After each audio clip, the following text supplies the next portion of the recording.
పాకిస్తాన్లో ఉగ్రవాద శిబిరాలను ధ్వంసం చేసిన భారత సైన్యానికి విజయనగరం ప్రజలు జేజేలు పలుకుతున్నారు. మాజీ సైనికులు బాణసంచా కాల్చి మిఠాయిలు పంచారు.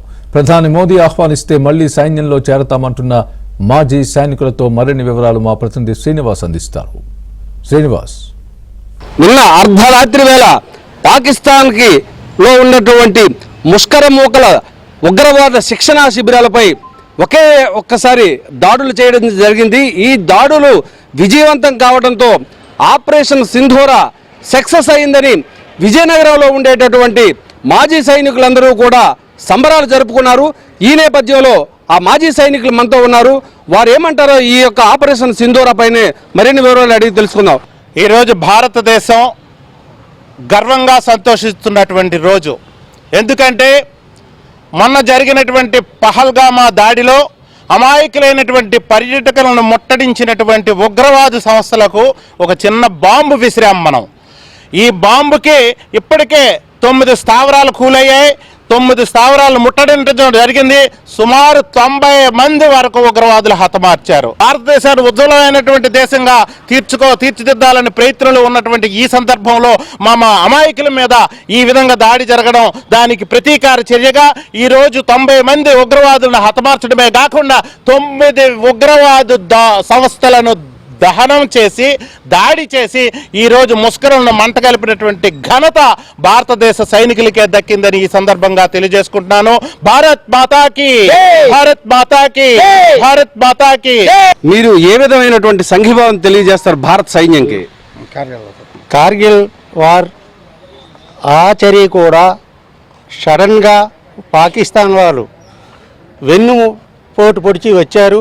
అదే సమయంలో కార్గిల్ వార్ మనం సడన్గా వచ్చినా సరే భారతదేశ సైన్యం ఏ విధంగా విజయవంతంగా తిప్పికొట్టగలిగాము.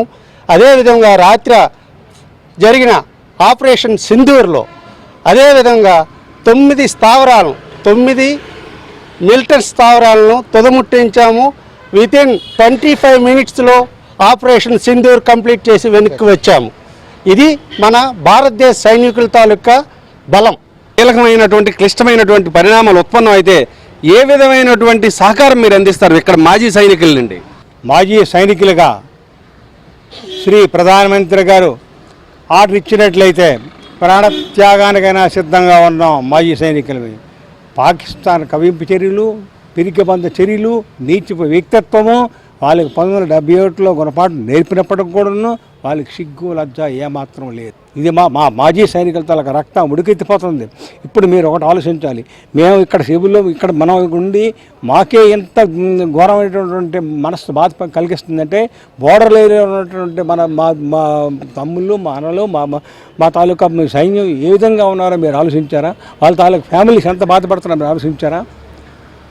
వాళ్ళకి ఏమైనా ఒక్క రకమైన అనుమానం ఉందా? వాళ్ళకి 24 గంటలు ఎప్పుడు చూసినా అబద్ధాలు ఆడడం వాళ్ళ తాలూకు పని అయిపోయింది. ఇందుకే కవింపు చర్యలు, పిరికి బందలు, ధైర్యం దమ్ము లేదు. ధైర్యం దమ్ము ఉంటే ఎరుగుచ్చి పోరాడండి. వాళ్ళ జనరల్, వాళ్ళ ప్రధానమంత్రి, వాళ్ళ ప్రెసిడెంట్ చెప్తారు మేము భారత మట్టి కల్పిస్తాం, మా దగ్గర అన్న వస్త్రాలు ఉన్నాయి.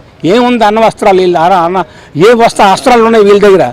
ఏమీ లేదు. తిండికి లేదు. వెదవలకి తిండికి కూడా రోజుకోలేని పరిస్థితి ఏర్పడింది. మాజీ సైనికులందరూ కూడా ఆపరేషన్ సింధూర సక్సెస్ కావడంతో హర్షాతిరేకలు వ్యక్తం చేయడమే కాకుండా భారత ప్రధాని గాని తమను ఆహ్వానిస్తే మాజీ సైనికులుగా గత యుద్ధాలలో పాల్గొనేటటువంటి నేర్పరితనం ఉన్నటువంటి మాజీ సైనికులుగా తాము ప్రభుత్వానికి అదేవిధంగా భారత సైన్యానికి తగినటువంటి సహకారాన్ని అందిస్తామని భారత ప్రధాని తీసుకునేటటువంటి నిర్ణయాలకు యావత్ భారతదేశం అంతా కూడా వారి వెంటే నడుస్తామని స్పష్టం చేయడం జరుగుతుంది. విజయనగరం జిల్లా కలెక్టరేట్లో ఉండేటటువంటి మాజీ సైనికుల నుండి వీడియో జర్నలిస్టు సుధీర్తో శ్రీనివాస్, ABN న్యూస్.